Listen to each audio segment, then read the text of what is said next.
Al-Qorib, yaqin zot. Universitetdagi bir do'stim suhbatlashish uchun xonamga kirdi. Qaytar chog'ida xayrlasha turib, shunga biror narsa yozib bersang, xonamga qaytayotganimda o'qib ketaman, deb bir parcha qog'oz uzatdi. Uni olib, hozir seni ko'rib turibdi, deb yozib berdim. Keyingi uchrashuvimizda buning o'zi uchun kutilmagan gap bo'lganini aytib berdi. Do'stingiz tashlab ketdimi? Yolg'izlikdan iztirob chekmoqdasizmi? Yaqin do'stingiz sizni tashlab ketdimi? Yoki siz uchun eng aziz inson bilan orangizdan gap o'tib, u endi sizni avvalgiday tushunmay qoldimi? Hasratlaringizni to'kib sochadigan bir do'stga mushtoq qoldingizmi? Keling, unda bunday do'stlarni qo'ying. Bunday yaqinlarga qo'l siltang-da, o'ziga yaqinlashgan, hech kimsaga hargiz jafo qilmaydigan zotga yuzlaning. Alloh sizga jon tomiringizdan ham yaqin. U bilan birga bo'lsangiz, hayotingiz baxtli va saodatli bo'ladi. U zotning go'zallikda tengi yo'q, juda chiroyli bir ismi bor. Bu ism Qoribdir. Keling, bu ismning ma'nolari bilan tanishib, u zotning bizga naqadar yaqinligini his qilaylik. Yolg'izlik tunlarida unga munojot qilish rohatini totib ko'raylik. Yo Alloh, Alloh taolo bizga jon tomirimizdan ham yaqin. So'zlagan so'zlarimizni eshitib, qilgan amallarimizni ko'rib turadi. Biror holimiz unga maxfiy emas. Bir kuni Rasululloh sollallohu alayhi vasallam masjidga kirsalar, sahobalar baland ovozda duo o'qib turgan ekanlar. Shunda u kishi dedilar: "O'zingizni qiynamang. Siz kar yoki g'oyib bo'lgan zotga duo qilmayapsiz. Har narsani eshitguvchi va juda yaqin zotga duo qilmoqdasiz." Imom Buxoriy, Imom Muslim rivoyati. Banda duosini tugatmay ijobat bo'lganini ko'radi. Demakki, u zot aql bovar qilmaydigan darajada yaqindir. Bir kishi ulovini yo'qotib qo'yib, nima qilishini bilmay tursa, qarshisidan Ibrohim ibn Adham chiqib, ahvolini so'rab qolibdi. "Ulovimni yo'qotib qo'ydim", deya javob qilibdi u. Ibrohim ibn Adham qo'llarini duoga ochib, "Allohim, bu bandangni ulovini tez fursatda qaytarib bergin." Shu zahoti yo'l muyulishidan uning ulovi ko'rinibdi. Sening uchun. Bir tanishim hikoya qiladi. Tahorat olib shoshilib masjidga kirdim. Birinchi safda konditsioner ro'parasida turib qolibman. Uning sovuq shamoli hali qurib ulgurmagan quloqlarimga urilayotganini his qilib turdim. Biror soatlardan so'ng quloqlarimda og'riq boshlanib qoldi. Labimni ham qimirlatmay qalbimda "Ya Robbim, bu ishim sening uchun bo'lgan edi" degan xayolni o'tkazishim bilan birdan og'riq taqqa-taq to'xtab qoldi. Labingiz qimirlamay ichingizdan o'tganini bilsa, bu qandoq yaqinlik. U zotga eng yaqin vaqtingiz sajda qilib Subhana robbiyal a'la deya pichirlayotgan chog'ingizdir. Sizning bu shivirlashingizga osmon darvozalari ochiladi va jabbor zot tasbihingizni eshitadi. Hargiz u zotni uzoq deb yoki biror holimni bilmay qoladi deb o'ylamang. Rasululloh sollallohu alayhi vasallam tun yarmida uylaridan chiqib Ubay ibn Ka'bning eshigini qoqadilar. Ubay chiqqanida payg'ambar alayhissalom unga "Alloh taolo senga Fotiha surasini o'qib berishimni buyurdi", dedilar. Ubay lol qolib so'radi: "Mening ismimni aytdimi?" Rasulullohning "Ha" degan javoblarini eshitib, Ubay yig'lab yubordi. Chumolining o'rmalashi. Haq taolo barcha maxluqotlariga yaqin, ularni ko'rib, himoya qilib turadi. Maxluqotlariga yaqin bo'lmasa, qanday qilib ular ustida qoyim bo'lsin? Yaqin bo'lmasa, qanday qilib iloh bo'lsin? Allohning yaqinligi ilm, ko'rish, eshitish va ihota qilish sifatlari bilandir.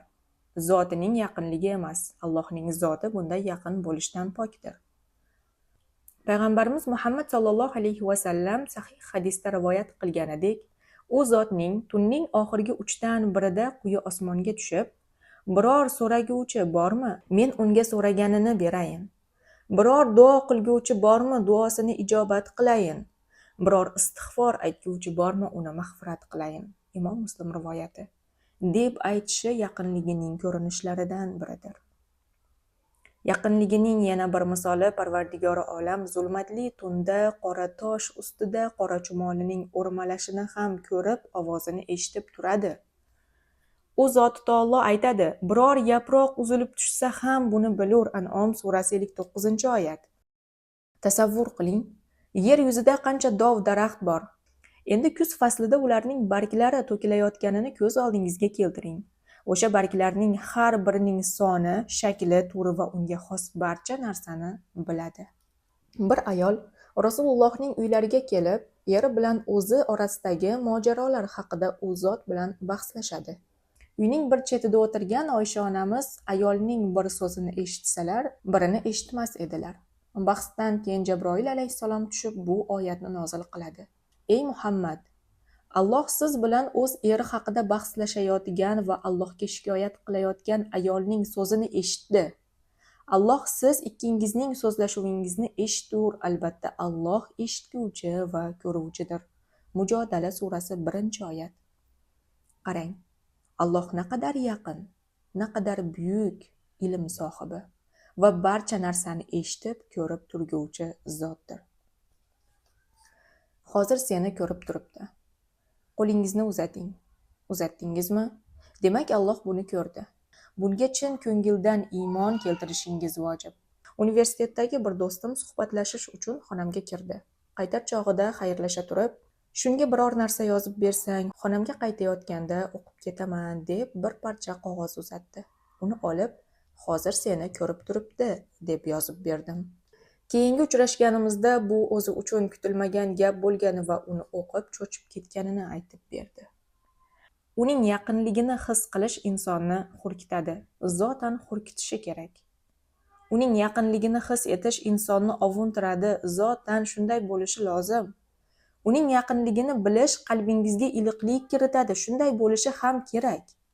Uning yaqinligini bilish sizni qo'rqmas, shijoatli va kuchli qiladi.